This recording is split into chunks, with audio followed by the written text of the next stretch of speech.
Vamos a ver hoy vamos a ver hoy la ponencia, la segunda parte de la ponencia de los órganos de gobierno. Indicaros que, visto que a la gente le ha parecido bastante interesante este sistema, estamos previendo en el grupo jurídico una especie de un seminario formativo también para los nuevos y que los de siempre tengáis un poco, no sé, recordar cosas de distintos puntos de vista, tanto de contratación como de gestión de vivienda, de gestión de servicios y tal, durante el mes de octubre. Os lo mandaremos de aquí a poco y será simplemente un día a la semana, una horita. Hablaremos de los aspectos jurídicos de la sociedad, de los entes instrumentales, de los aspectos económicos, de cómo contratan. Es decir, lo vamos a hacer muy cortito para que de alguna manera este primer trimestre, con independencia de los cursos online que seguiremos haciendo, los dos que quedan fundamentalmente, o los tres que quedan, el de gestión de servicios, el de grupo social y el de grupo de las 3Rs, que tengamos una formación específica sobre todo para los nuevos cambios que se van a producir, la gente nueva que vaya entrando y demás. Bien, dicho eso, si queréis voy a compartir pantalla y vamos a empezar a ver el tema de los... bien, la segunda ponencia. Supongo que veis todos. Vamos a centrar esto. Vale.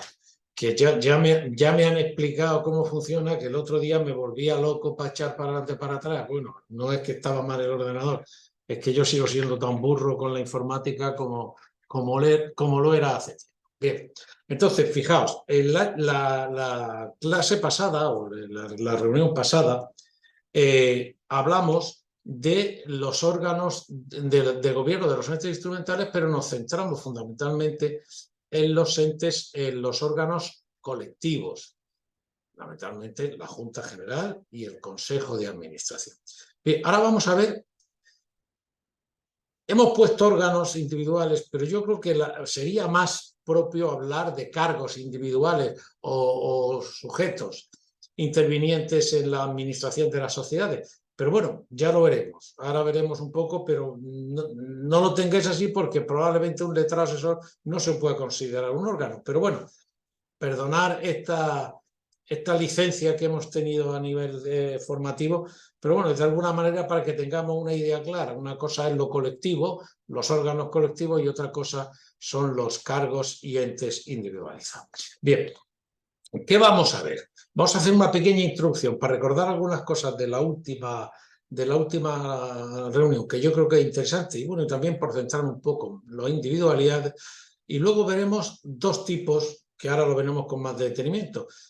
Aquellos entes o órganos o cargos individuales que forman parte de los órganos colectivos dentro del Consejo de Administración, consejero delegado, secretario no consejero y letrado del Consejo, ahora los veremos, y luego otro órgano independiente del Consejo de Administración, aunque lo veremos, que depende mucho de él, porque no deja de ser un factor, no deja de ser un delegado, no deja de ser un apoderado del Consejo de Administración, que es la gerencia, pero tiene unas características especiales, y más en el derecho administrativo, que es bueno por lo menos que tengamos conocimiento del mismo. Bien, sin eso vamos a ver un poco la primera, la introducción a los órganos de gobierno.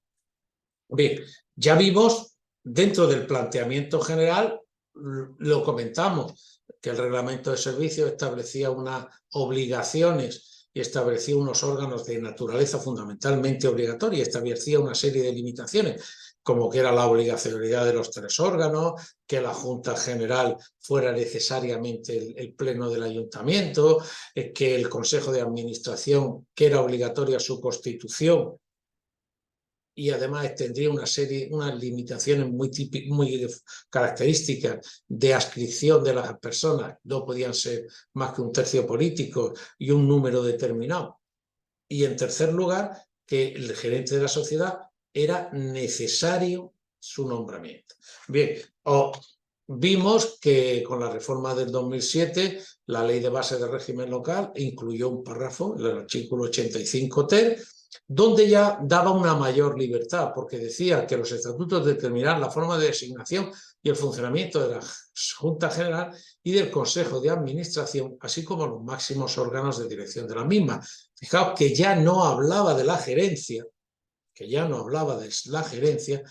y luego que daba mucha libertad, y al dar esta libertad desaparecían muchas limitaciones, como por ejemplo que la Junta General tuviera que ser el Pleno, podía ser la Junta de Gobierno, que incluso se hablaba de que en vez de ser el del Consejo de Administración podrían ser los consejeros delegados, y luego la definición de la existencia del gerente. Pero aquí hay que tener en cuenta una cosa que insistí la otra vez, y es importante porque lo vamos a ver ahora, a la hora del gerente, que deben de ser los estatutos los que determinen estas diferencias con respecto al reglamento de servicio, que si no establecen diferencias se aplicará el reglamento de servicio como norma reglamentaria supletoria. ¿Vale? Bien. Y que os decía que eso era para la administración local, pero que en la práctica sería un régimen muy parecido tanto para la normativa, para las comunidades autónomas como para el Estado, pero que aquí tenía una ventaja, como decía, como Juan Palombo, yo me lo guiso, yo me lo como, yo dicto la ley y por lo tanto establezco las especialidades que estimo convenientes siempre que no sean contrarias a mi ley de gobierno, a mi ley de patrimonio, etc. Bien, y que el criterio deseable, a mí, llevo ya aquí en la guerra de las empresas públicas, pues desde el año 80 y largo, que ya lloví bastante, y que yo consideraba, y era mi experiencia, que la Junta General debe ser órgano político, que el Consejo de Administración debe ser un órgano técnico político, aunque como os dije también la última vez, hay muchas veces que es conveniente que el órgano de gobierno sean políticos y sean solo concejales, porque a veces facilita mucho la labor, aunque hay otros criterios que dicen que no, oiga, estos, aunque sean todos concejales, todos del mismo partido, o un pleno en pequeñito. Y que luego la gerencia, aun no siendo obligatoria, aun pudiéndotela cargar por los estatutos, era un órgano técnico especializado y que a mí la experiencia me establecía que era un órgano altamente recomendado. Es muy importante y que este carácter técnico se aplique. El gerente debe de poder decirle a su consejo de administración y a su presidente, que suele ser el alcalde o el concejal del ramo, mira, por ahí no vamos bien. ¿Te explico? ¿Y por qué? Pues porque tiene que ser una persona técnica. Bien. Como siempre, la realidad supera esta idea, pero bien, sigamos. Segundo, una vez visto esto, dentro de los tipos de órganos de gobierno, vamos a ver qué vamos a estudiar o qué debemos. Aquí os hago una clasificación que hace la nueva normativa, donde habla de máximos responsables, directivos vinculados por contratos de alta dirección, profesionales vinculados por contratos mercantiles. Y si os fijáis, van a ser fundamentalmente los que hablemos aquí: el gerente, el secretario no consejero, el letrado del Consejo de Administración.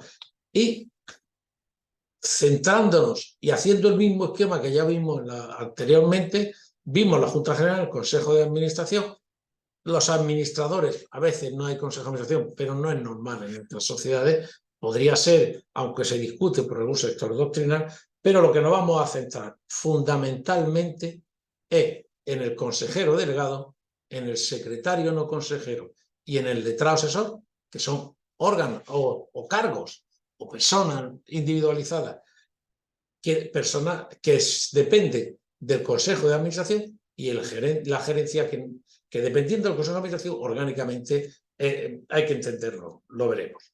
Bien, como digo, muchas veces estos que hablamos son más cargos que órganos, pero bien, hemos establecido este criterio a modo de introducción. Bien. Vamos a ver la primera de las partes, el Consejo de Administración. Es decir, aquellos entes individuales, aquellos órganos cargos individuales que dependen del Consejo de Administración.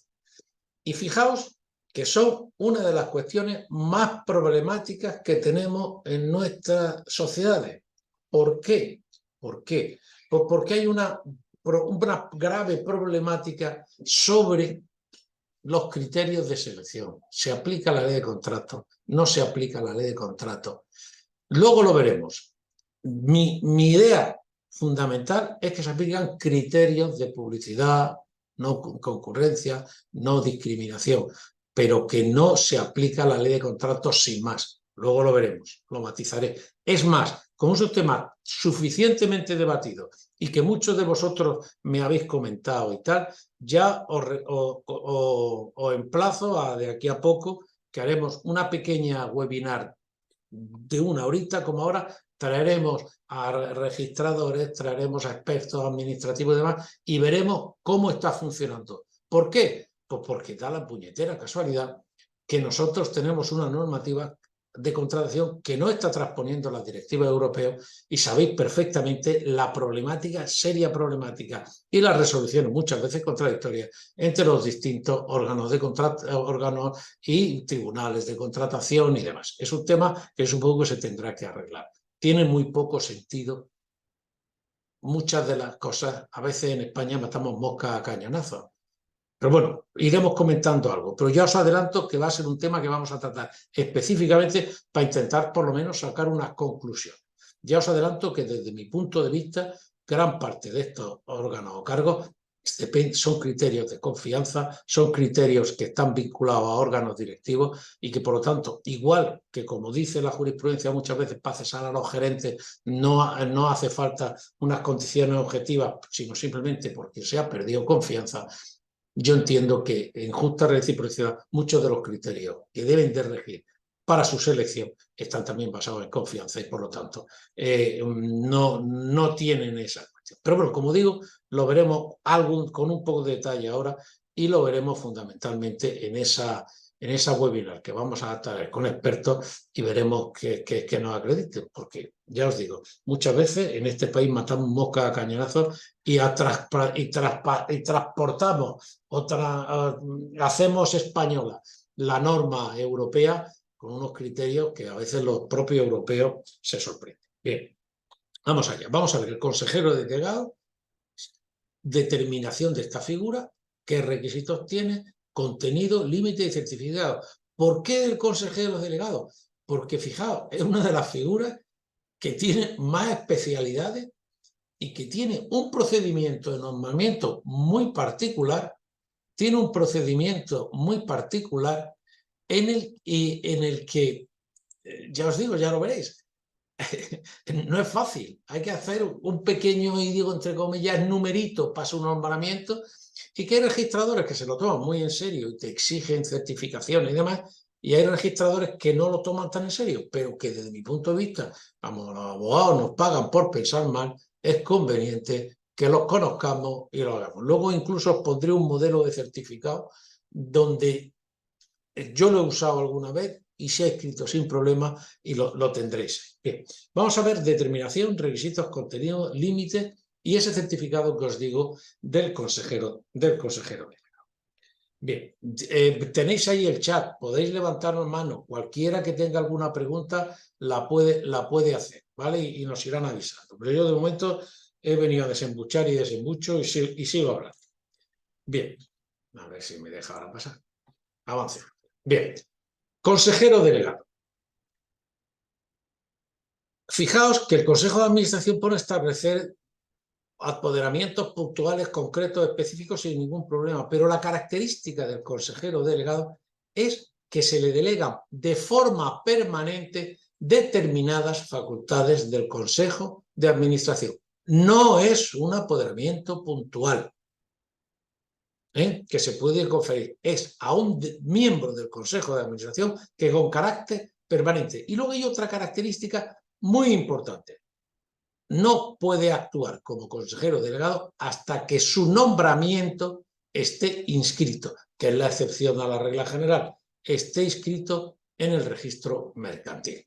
¿Por qué? Porque el registro mercantil lo que va a dar es la garantía a los terceros que contraten o tengan relaciones jurídicas con la sociedad. Bien, fijaos, el fundamento es el artículo 249 del texto refundido de ley de sociedades de capital. Y como digo, es una de las cosas que regula con mayor contenido de las figuras. Y fijaos lo que dice.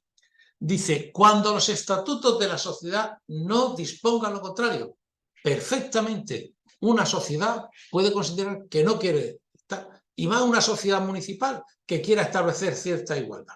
¿Vale?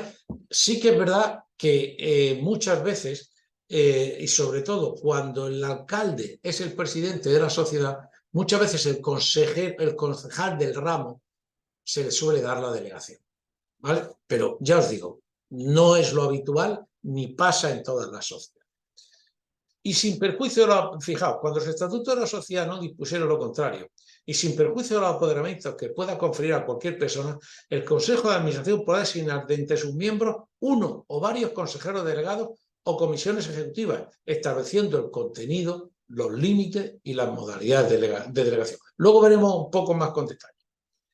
Fijaos, la delegación permanente de alguna facultad del Consejo requiere el voto favorable de 2/3 partes de los componentes del Consejo, no de los asistentes, de los componentes. Perdón, que me dice la pantalla que o la marco ahora, o se me apaga. El voto favorable de 2/3 partes del componente del Consejo y no producirá ningún efecto a esa inscripción en el registro mercantil. Sentado ello, vamos a ver los requisitos. Fijaos, primero, un previo. No existe prohibición expresa en los estatutos de la sociedad. Procedimentales. Tiene que haber una convocatoria expresa en el Consejo de Administración donde se incluya en el punto del orden del día. El consejero propuesto debe abandonar la sesión. ¿Por qué? Porque no puede participar en las deliberaciones. ¿Por qué? Porque a las deliberaciones deben de decidir qué facultades le dan, qué facultades no le dan, si se las dan o no se las dan, tienen que aprobar su contrato y en ese contrato tienen que fijarse las obligaciones, los derechos, la retribución, etc. ¿Vale? Y además, eso, el secretario debe indicar, fundamental, que si se le retribuye no es contraria a la política de retribuciones que establece la sociedad a través de su Junta General y se aprueba con una mayoría de 2/3 miembros. ¿Vale? Acordado eso, es decir, el esquema está muy claro. Hay punto de consejero delegado. Señor consejero delegado, por favor, al banquillo, sálgase usted y espérese ahí. Los que se quedan dentro discuten, debaten, puntualizan todo lo que luego veremos, pero sin la presencia del Consejo. Fijaos que llama mucho la atención que diga por lo general que tiene que salir. Bien, se aprueba por 2/3, vuelve al Consejo de Administración y ese contrato que se ha aprobado se firma y además se adjunta al acta. El registro mercantil exige que el contrato quede en el acta para que quede perfectamente claro y conozca, porque las actas al final van al registro mercantil y tienen acceso, se deje perfectamente el contenido. Luego hay unos requisitos formales que ya hemos visto antes. Si la inscripción es constitutiva, habrá de elevarse a escritura pública e inscribirse en el registro mercantil, no produciendo efectos hasta que esto se haga.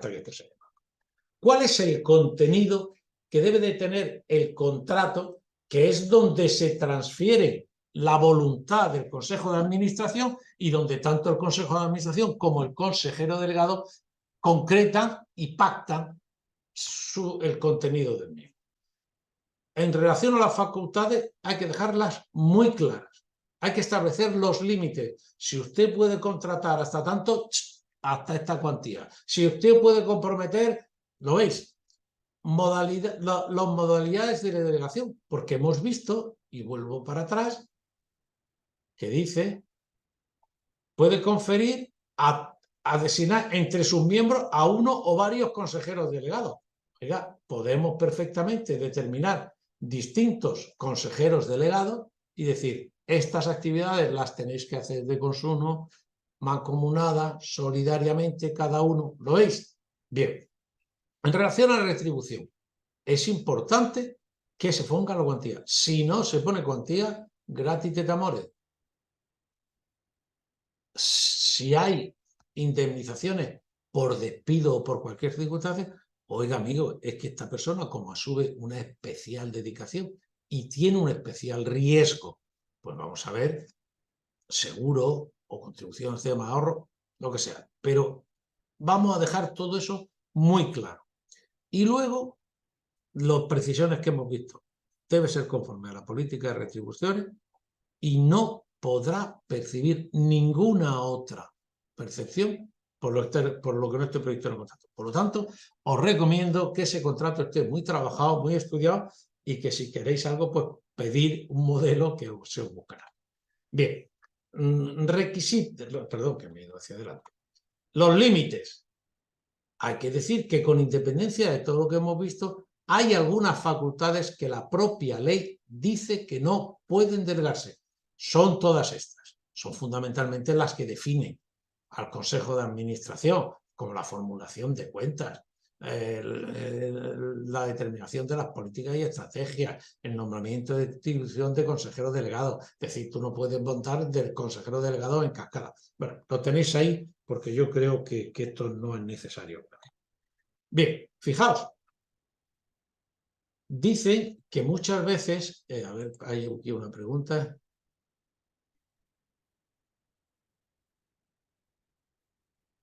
Pregunta Beatriz que entonces el voto del consejero propuesto como consejero delegado no vota en este punto. Yo entiendo que no debe votar. Si tiene que estar fuera, no vota. Luego, si tiene que ser 2/3 de incluso, es decir, que ha restado uno. Normalmente sí que os digo que lo normal es que no haya problema. Pero bueno, es así. ¿Vale? Bien. Fijaos, os traigo un certificado porque dice que se aprende a palos, ¿no? Y entonces, pues, fijaos, certificación, fulano de tal, secretario de administración de la empresa municipal. Certifico, primero, que el consejo de tal en el punto de designación del delegado, primero, aprobar el contrato, ¿vale? Nombrar como consejero delegado a fulano. Delegarle para el empeño de su cargo las siguientes. Aquí lo tenéis. Cartas de supervisión, emisión, vale, las que sean.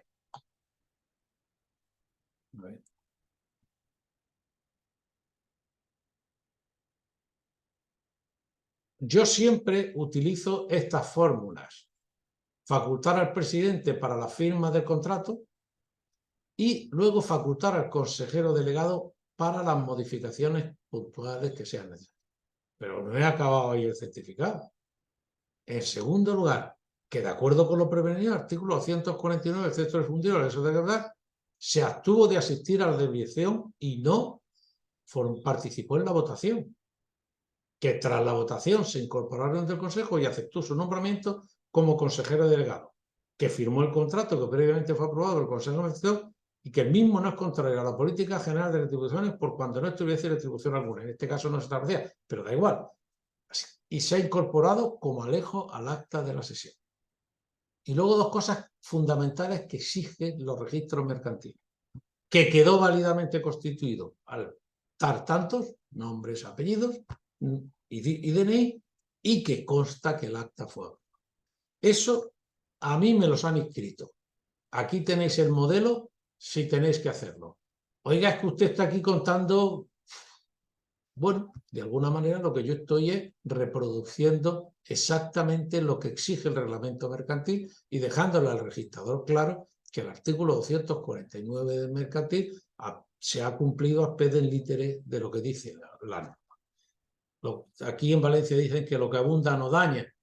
Yo creo que es bueno por lo menos dejar las cosas muy claras. Bien. Segundo puesto. El segundo elemento. El secretario no consejero. Hemos visto, fijaos, teníamos estos tres, el consejero delegado, que ya hemos visto, el secretario no consejero. Vamos a ver qué es el secretario no consejero. Bien, el secretario no consejero ya os digo que es una de las figuras más complejas. ¿Y por qué? Pues porque normalmente en las sociedades mercantiles el secretario suele ser una persona un miembro del Consejo de Administración, uno de los consejeros que es delegado. Pero, sobre todo en las sociedades nuestras, las públicas y demás, sociedades con relativa especialización, siempre quieren tener algún técnico, habitualmente jurídico, pero no siempre jurídico. Hay muchas sociedades que tienen secretario del Consejo de Administración, es un arquitecto que trabaja, es un técnico, es un economista y demás. Entonces, es una figura habitual en sociedades mercantiles locales que el secretario del Consejo de Administración no sea consejero. ¿Qué suele ser?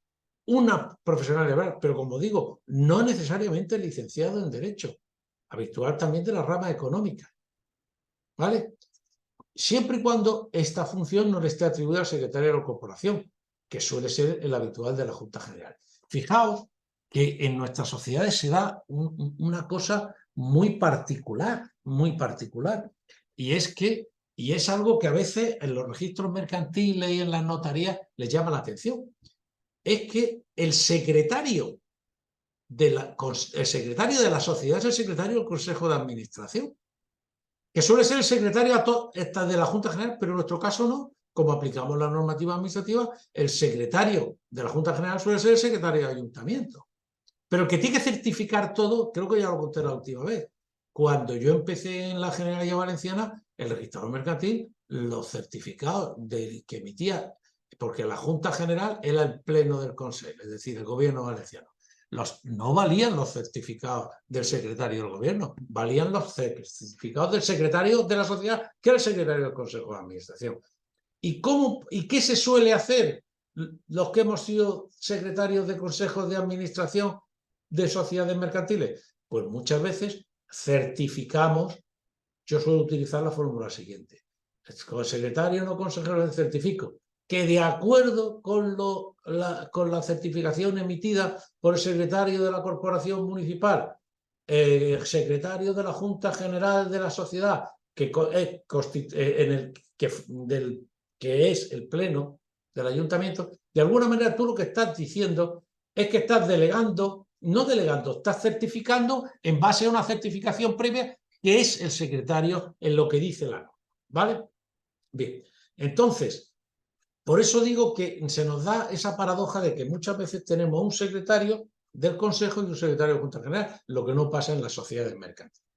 En caso de ser licenciado en Derecho, suele ser o bien un abogado en ejercicio y tiene una relación de naturaleza mercantil y de eminente confianza, que es una de las cuestiones que luego veremos a la hora de determinar cómo se selecciona, o bien hay otras fórmulas y es muy habitual también que sea el secretario del Consejo de Administración un letrado del Departamento Jurídico de la sociedad. Con lo cual no tiene ninguna problemática porque es designado alguien que ya está dentro y forma parte de la sociedad. Bien, características del secretario no consejero. De contratación.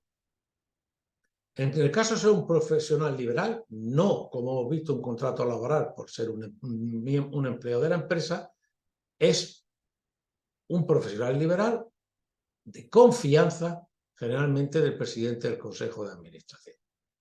En segundo lugar, su vinculación a la sociedad es de naturaleza mercantil y en mi opinión, no está sujeta a la legislación laboral ni contractual pública, salvo a los principios genéricos de mérito y capacidad. Fijaos una cosa, el secretario del Consejo de Administración no es un abogado de la empresa, no es un economista de la empresa, tiene unas funciones muy claras mercantiles. ¿Me explico? Luego, tampoco acaba de encajar en los servicios jurídicos, en un servicio puro y duro. Como digo, lo discutiremos, lo veremos, pero la experiencia es que con carácter general los secretarios del Consejo de Administración no suelen elegirse. En algunos sitios sí, porque también, y ahí hay otra ligazón que tendremos que analizar, es cuando es a la vez el letrado del Consejo. Pero, oiga, amigos, si la característica fundamental es ser secretario de consejo y lo otro viene por añadidura, aquí puede predominar la función fundamental. Y como digo, ya os digo, un cargo de confianza, igual que el gerente, es un pseudo directivo que está sujeto, desde mi punto de vista, a crédito de mérito y capacidad, y poco más. Es cierto que esto además se ve clarísimo cuando el secretario del Consejo de Administración es secretario del Consejo de Administración y poco más. ¿Por qué? Pues porque la sociedad cuesta con su servicio jurídico, su servicio económico, su servicio de defensa en juicio, su servicio de contratación laboral, etc. ¿Vale? Bien, como digo, tema conflictivo, lo veremos y lo analicemos. Pero desde mi punto de vista, un secretario del Consejo de Administración puro y duro es un personal de confianza y no está sujeto nada más que a mérito y capacidad. En cierto modo, si hace falta, a lo mejor algo de concurrencia, pero bueno, habrá que ver. Nombramiento. Su nombramiento lo realiza el Consejo de Administración. Espera, que hay aquí preguntas que me imagino que esto estará... Hay que revocar... Perdón, Ana dice, respecto al consejero delegado, ¿hay que revocar los poderes anteriores cuando se nombra un gobierno? Debe ser, no vaya a pasar, como he ido yo a alguna sociedad, y hay consejeros delegados y con poderes inscritos desde el año que atacaron. Claro, se debe de renovar. De hecho, en esa certificación que yo os he traído, el punto 1 no era ese que os he dicho, el punto 1 era derogar, revocar los poderes del anterior consejero delegado. ¿Vale? El contrato de consejero delegado de alta dirección, no es un contrato laboral, es un contrato mercantil. Yo incluso te diría más, lo veremos en esa verdad. Oye, amigo, es que esto es un contrato mercantil.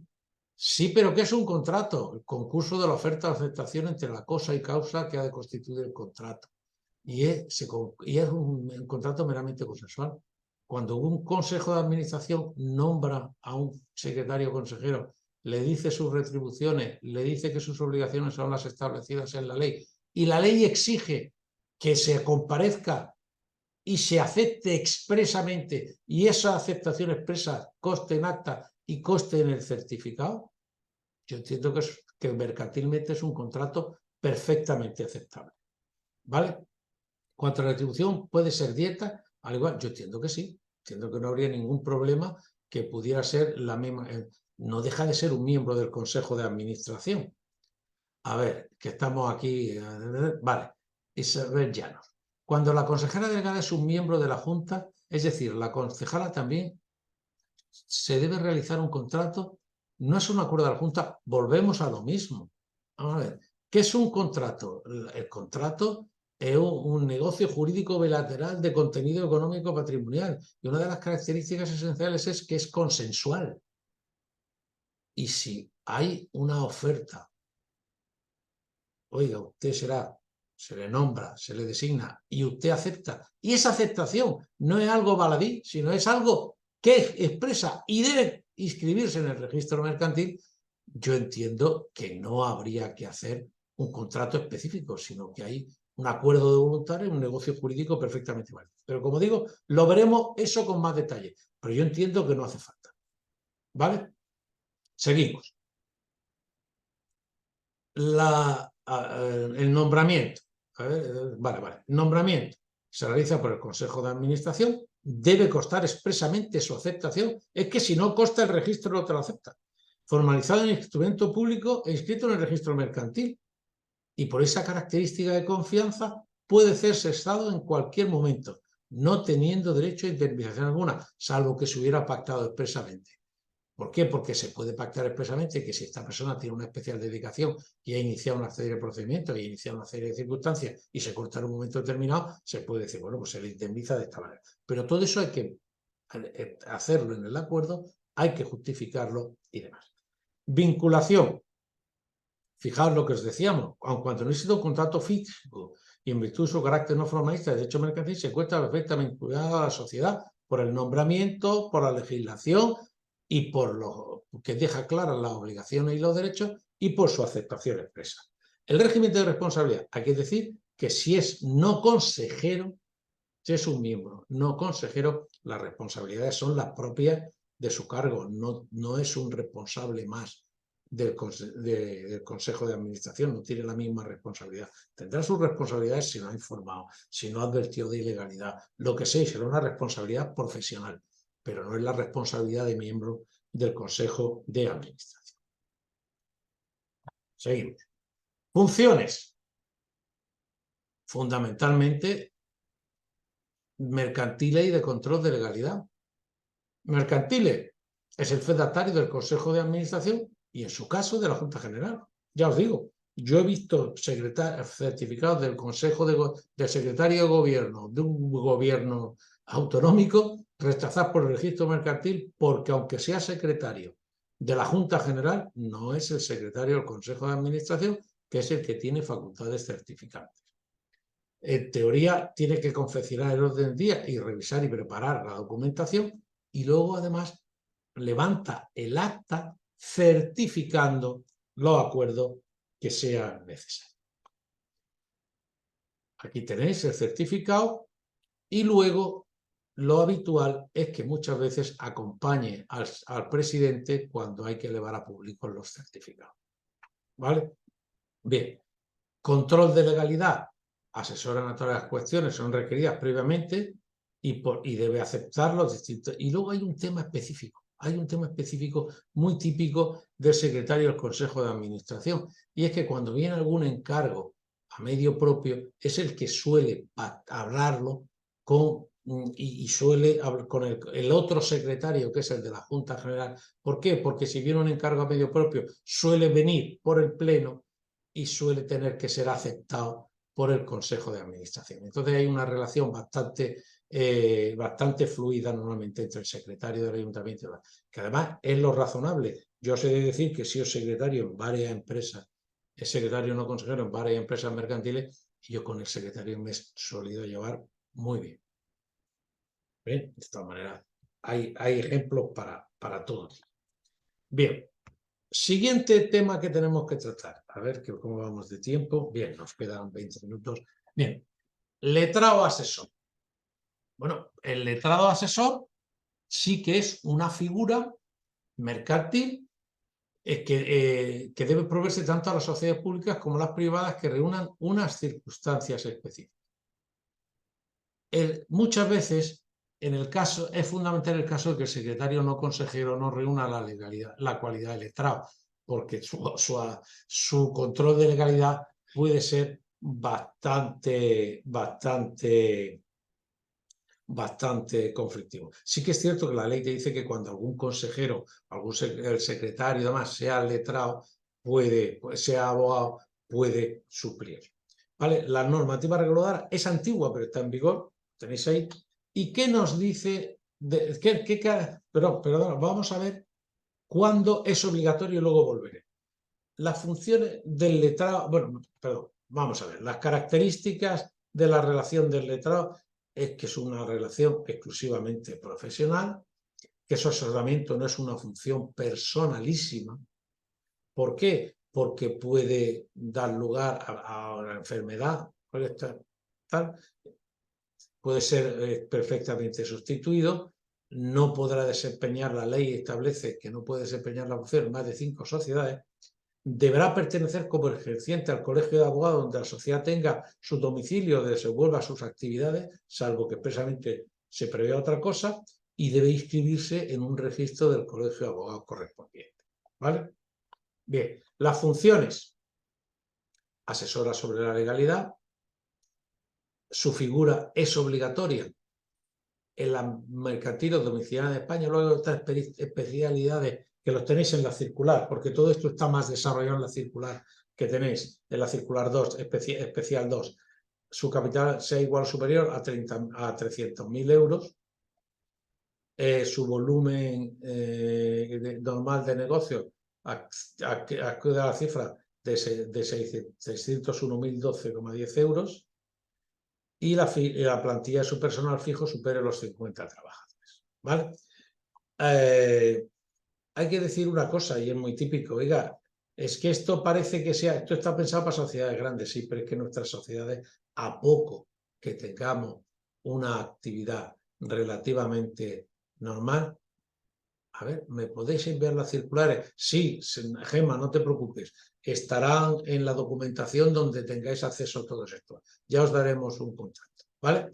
Bien, en relación a estos requisitos hay que tener en cuenta que las sociedades urbanísticas, como decía, pensar que a poco que nuestras sociedades se muevan, cumplen estos requisitos. Por lo tanto, hay que tenerlo presente, y que ya os digo, como que sean de los años 70, la normativa está plenamente en vigor.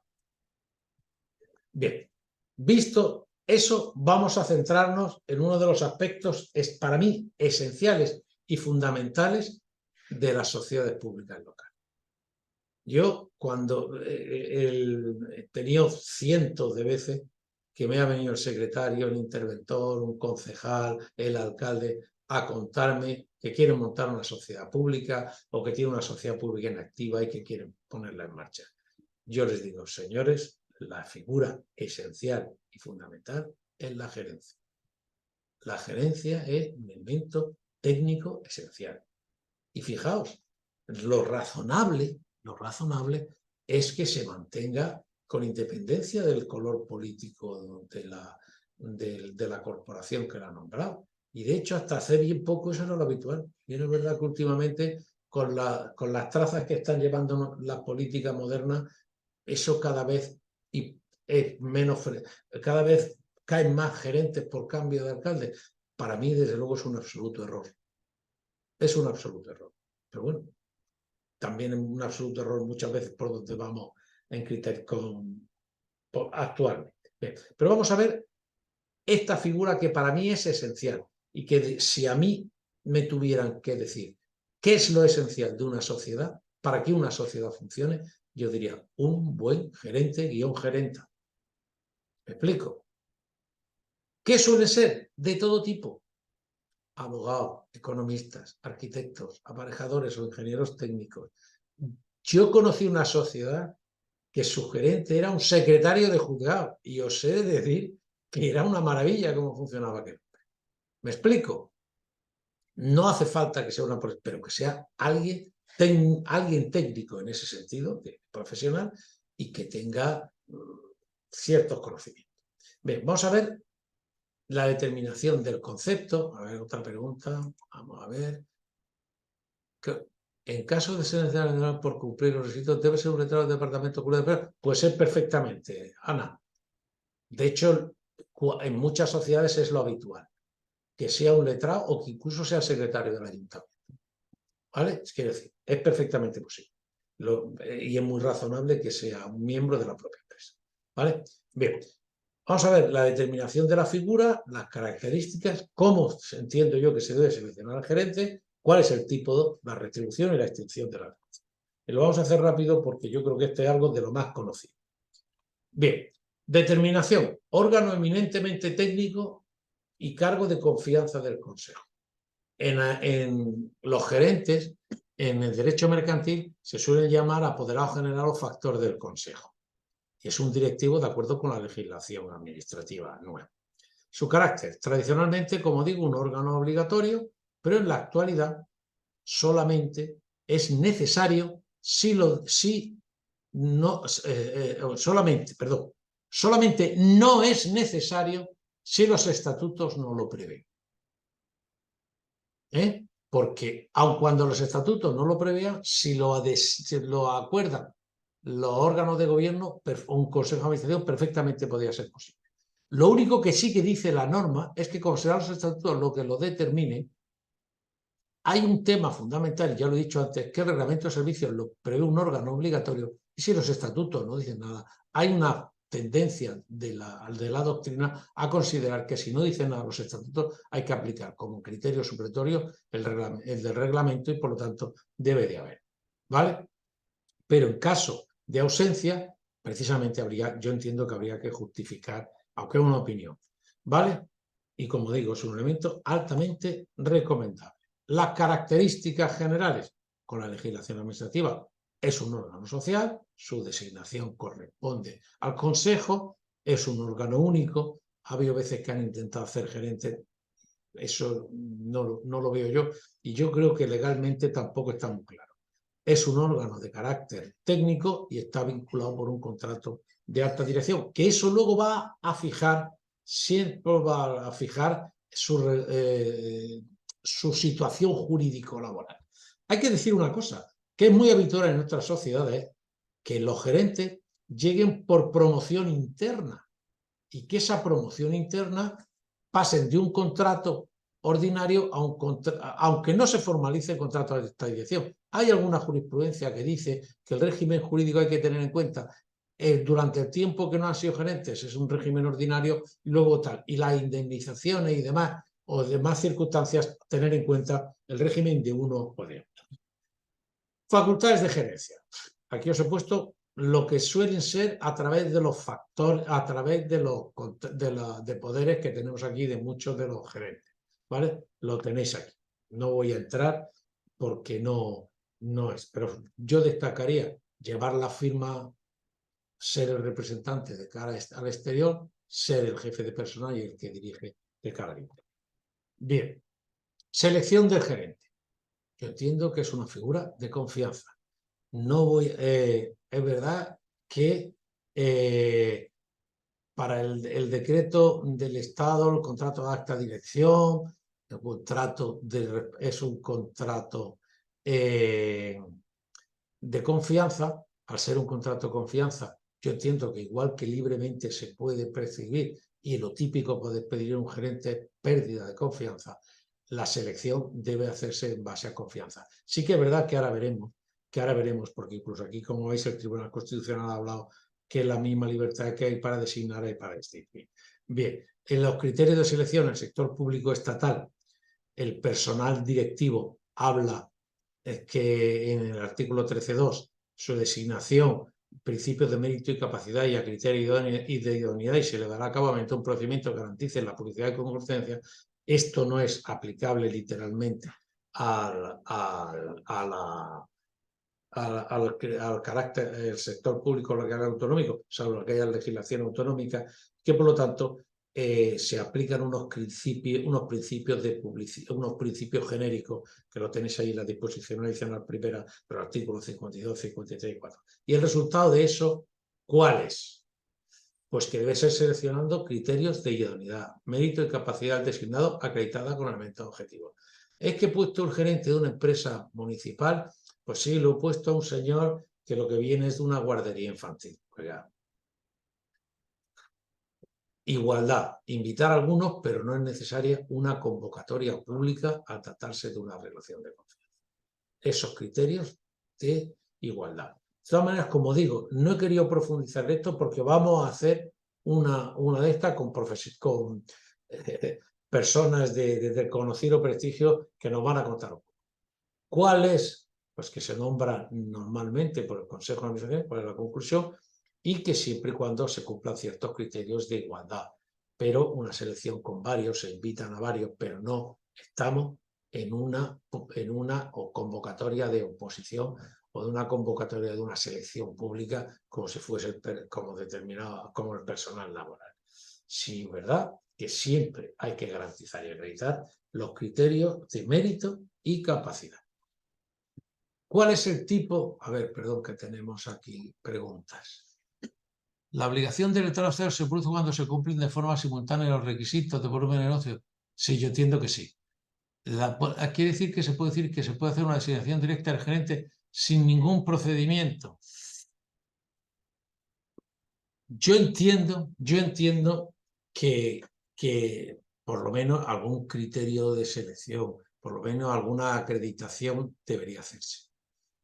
Entiendo que con la ley en la mano podría perfectamente no llegarse a eso, pero entiendo que como criterio más razonable es que se produzca, se invite a alguno, se seleccione entre varios con unos criterios de mérito, capacidad, pero no una publicación, una selección, me explico, no una selección pública, sino una mera para dar cierta y luego se publicite porque se ha seleccionado y demás. Es verdad que cada vez se vincula más, pero yo entiendo que es un cargo de absoluta confianza y tiene poco sentido.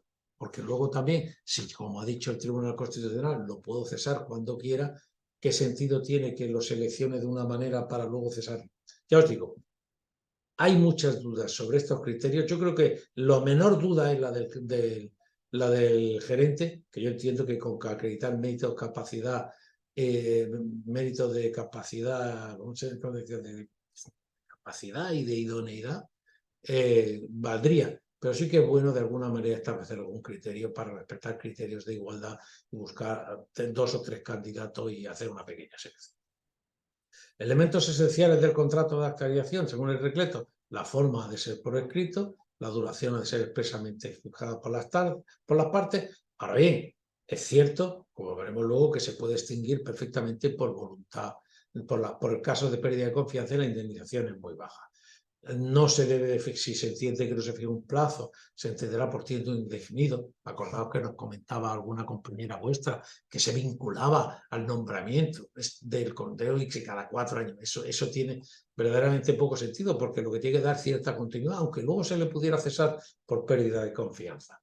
Su contenido combinacional, hay una relación laboral, habrá que dejar una serie de criterios y la ley establece pues, una serie de pactos de no concurrencia, un pacto de no permanencia, pero bueno, lo tenéis ahí, no quiero entrar más para no agotar el tiempo.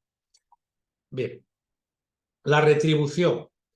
Bien, la retribución, luego la modificación, las retribuciones básicas de la ley de bases con la legislación anterior que hemos visto, pues bueno, hay 2 tipos de retribuciones, las retribuciones básicas y las retribuciones complementarias. En las complementarias hay 2 tipos, el complemento de puesto, que habría que justificar, el complemento variable, que retribuirá una serie de objetivos. Es muy habitual que las sociedades públicas establezcan unos criterios retributivos de carácter semestral o anual que deba cumplir el gerente y que deban de acreditarse para cobrar el criterio, la retribución complementaria o no. Y luego hay algo que sí que dice la norma clara, es que, oiga amigo, cuando haya retribuciones en especie, se tendrán en cuenta para los límites máximos de los directivos que ya vimos, igual que se establecían con carácter general en la primera parte de la ponencia anterior. La publicidad se recogerán anualmente en la memoria de actividades y todo eso desarrollando los criterios de la ley de transparencia. Bien, extinción de la relación. Como es una relación de confianza, se cede por voluntad tanto de uno como de otro. Por voluntad del acto directivo puede cesar en cualquier momento, pero sí que es verdad que como lo que está es manteniendo una sociedad y sobre todo, en este caso, que es una sociedad pública que está gestionando servicios y demás, debe dar un aviso de 3 meses. Si no respeta, es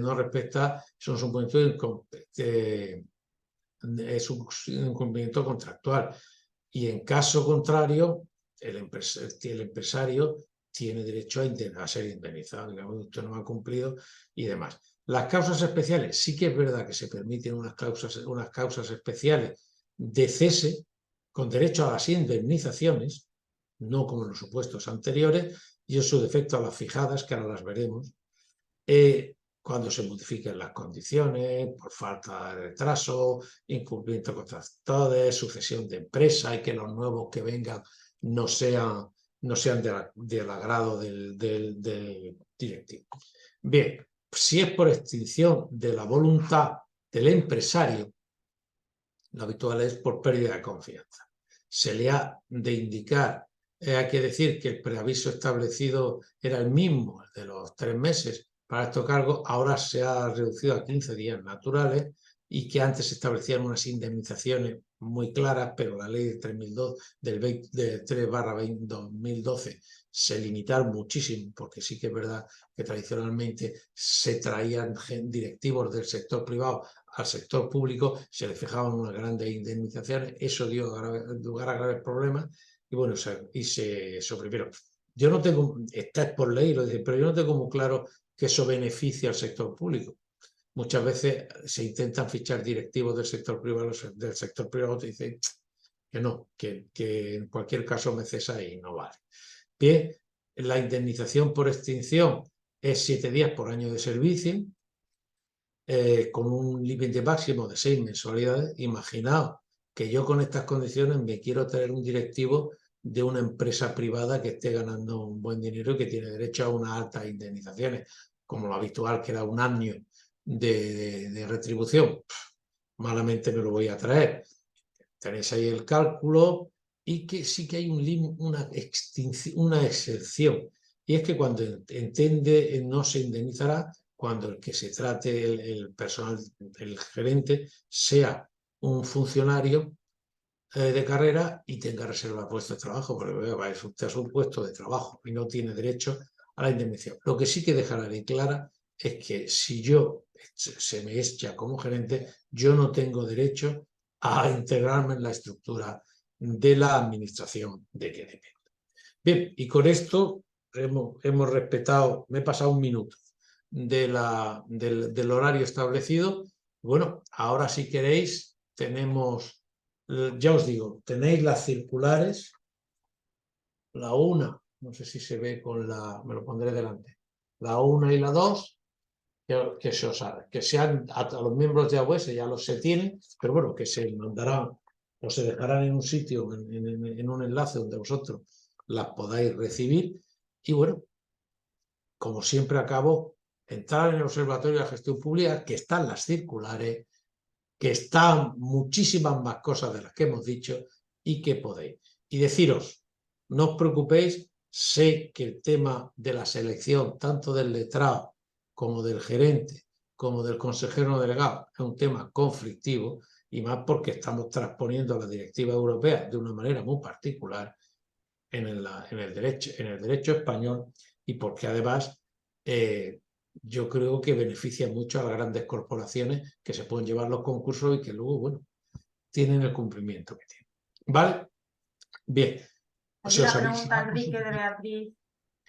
Hay una pregunta en el apartado de preguntas y respuestas de Beatriz.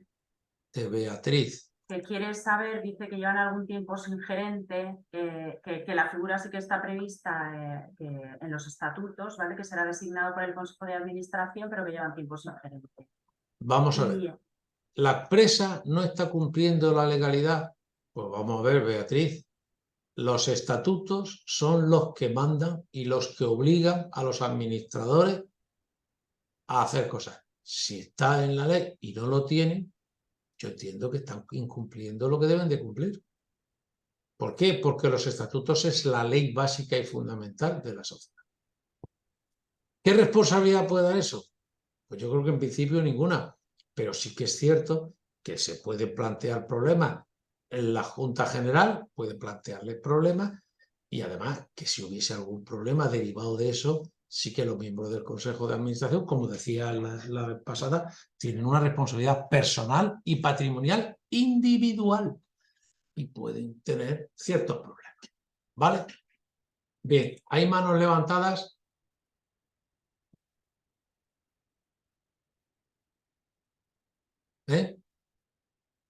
A ver, ahora, ¿alguien quiere hacer alguna pregunta?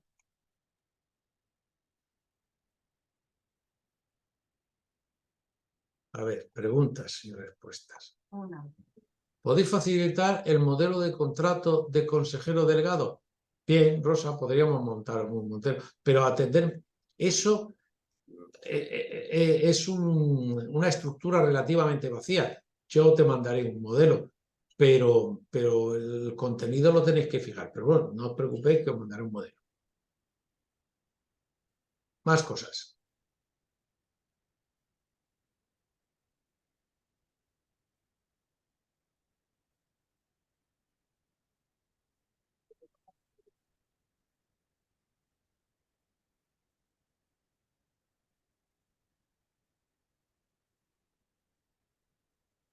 Yo es que con esto no me aclaro, porque ahora estáis dando entrada a la gente que puede preguntar. Vale. Muy bien. Ángel Custodio. Ángel, se agradece, hombre. ¿Sabes? De todas las maneras, Ángel, pienso contar contigo, si te parece bien, para el tema de la mesa redonda. ¿Eh? Tienes dos preguntas más, Enrique. Sí, hay dos más, de Rosa y de... Bueno, tres. Te las canto, las lees tú, lo que me digas. Vale, preguntas y respuestas. Lo intento. Gracias, Ángel.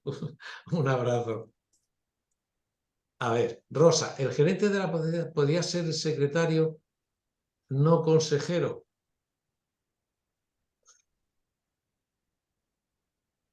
Yo pienso que son figuras distintas y que tienen cosas distintas. Yo no te lo recomendaría, pero yo creo que ilegal no debe ser. ¿Para el letrado solo tiene que haber un nombramiento expreso del Consejo de Administración? Yo entiendo que sí. Yo entiendo que sí, si es un letrado ajeno al Consejo, ¿a santo de qué entra al Consejo si el Consejo de Administración no le ha dado eso, no lo ha contratado, no se ha certificado, no se ha mandado al registro específico del Colegio de Abogados y no ha fijado las retribuciones. Yo entiendo que sí. Si el gerente no tiene contrato de alta dirección, sino un contrato laboral indefinido. José María, eso es lo que yo te digo, que a veces se lo ha encontrado la jurisprudencia. Y entonces ha aplicado como un régimen paralelo. Durante ciertos años les ha aplicado las condiciones. Imagínate que lo despide y el otro acepta el despido o lo que... Oiga, amigo, pues a usted le doy una indemnización durante tanto tiempo como alto directivo y durante otro tiempo unas condiciones y unos efectos como contrato laboral. ¿Por qué? Porque entonces te estarías cargando la promoción interna. Yo me quiero cargar a un empleado mío de toda la vida. Lo nombro gerente 3 meses, le digo que no ha pasado la prueba, pues le he puesto una prueba de 3 meses, lo he hecho a la calle y entonces ¿qué le doy? Me he cargado toda la indemnización a la que ha tenido derecho por un contrato laboral, pues es un fraude de ley como la copa un pino. Entonces lo que dice la jurisprudencia es que hay que tener en cuenta un poco cada estado o cada tiempo ha generado una serie de circunstancias, ¿vale? Probablemente lo razonable sería decir, el otro contrato se tiende en suspenso y este se... ¿Me explico? No se aplicará la indemnización de 7 días. Claro, se aplicará para el tiempo que esté y lo otro para el resto. ¿Entiendes, José María? Quiero decir, la jurisprudencia lo que te está diciendo es que, y fijaos una cosa, es que estamos en una legislación tuitiva, la laboral, y en caso de duda y ante cualquier circunstancia, indubio pro operario, que es el indubio pro reo penal. Sí, pero no es una promoción. Se empieza de gerente, y se termina de gerente. Entonces, si empiezas de gerente y se termina de gerente, tú dices porque le han hecho un contrato. Bueno, pues yo creo que ahí podía... Yo no soy especialista en laboral, pero con un buen especialista laboral igual pueden decir que durante cierto tiempo las relaciones han sido laborales ordinarias y ahí empezar a discutir a ver qué dice el juez de la indemnización. ¿Me explico? Habría que verlo y habría que ver qué tiempo ha durado y habría que ver los efectos retroactivos de la legislación o no. Es decir, ahí yo creo que es un tema para estudiar y además un tema bonito.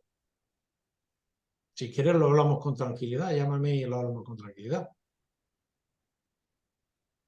Ángel comenta también en el chat que hay una sentencia del Tribunal Constitucional sobre la ley del Gobierno de Zaragoza, del Ayuntamiento de Zaragoza como capital de Aragón, Sí. que dijo muchas cosas sobre la capacidad de que la Junta de Gobierno en los municipios de gran población para las empresas mercantiles, Sí. pero ojo, siempre de acuerdo con los estatutos, y eso es cosa del Pleno. Sí, pero espera, no entiendo, no he entendido dónde está. En el chat, Enrique. En el chat, Enrique, Es un es que hace comentario que hace como... Ángel. Hay una, vale, perfecto.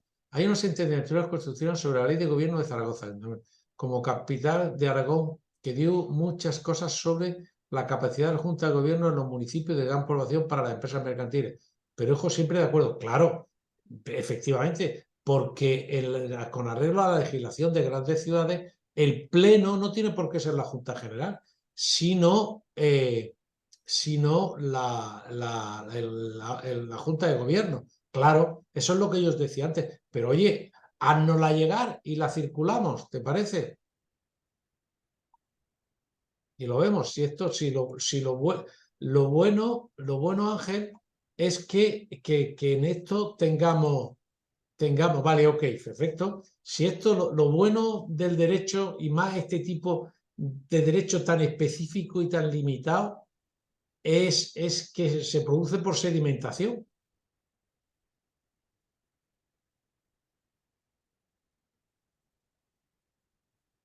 Los jefes de la asesoría jurídica del Ayuntamiento informó que no cabe indemnización en los ceses de los gerentes por estar excluidos expresamente de los contratos de alta dirección. Pero atiéndeme, pero es que en los contratos de alta dirección sí que te habla de una cantidad, ¿no? Míralo y verás. Pero bueno, atiéndeme. Si quieres, mándanoslo y lo vemos. Yo he visto informes maravillosos y otros informes que si hubiera sido profesor de Derecho Administrativo lo hubiera cargado con efectos retroactivos en la asignatura. Por muy funcionario de nivel alto que sea.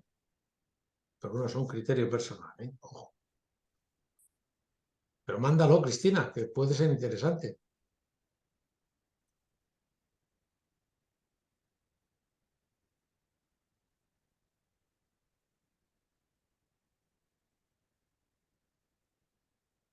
Sí, fue como, vale, pues lo hablamos, pero puede ser interesante, ¿sabes? De todas las maneras, los informes jurídicos son muy particulares, porque luego muchas veces, por muchos informes jurídicos que tú tengas, te llega un juez y, ¿sabes?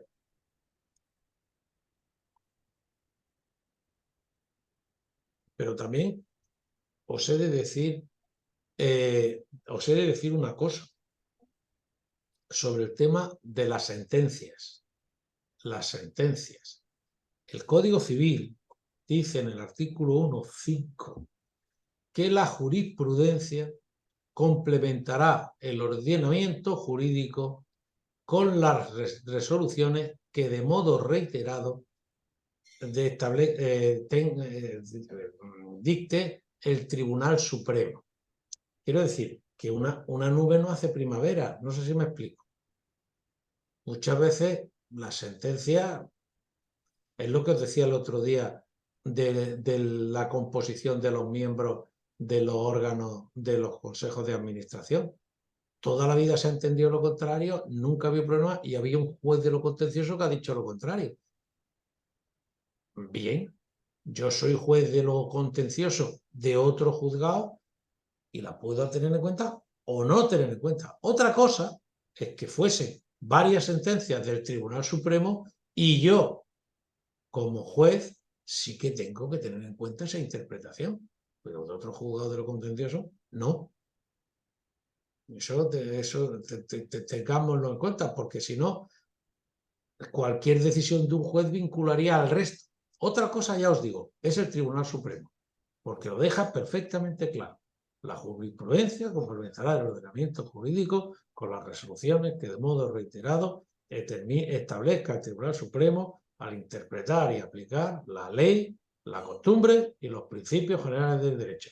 Más o menos es lo que dice el artículo 1.5 del Código Civil, que al encontrarse en el título preliminar del Código Civil es aplicable a todo el ordenamiento jurídico español. Más cosas. ¿No hay ninguna pregunta más? Pues oye, lo digo, no os preocupéis que haremos un estudio específico y una reunión específica con bastantes buenos profesionales, algunos de ellos me están oyendo, en el que intentaremos establecer con muchos criterios, o intentaremos establecer por lo menos cuál es nuestro criterio interpretativo. ¿Vale? Pues nada, si no hay ninguna cosa más, pienso yo que bien, que me agradeceros a todos vuestra participación y bien, y iremos hablando, ¿vale? Gracias, Enrique. De nada, a todos. Gracias.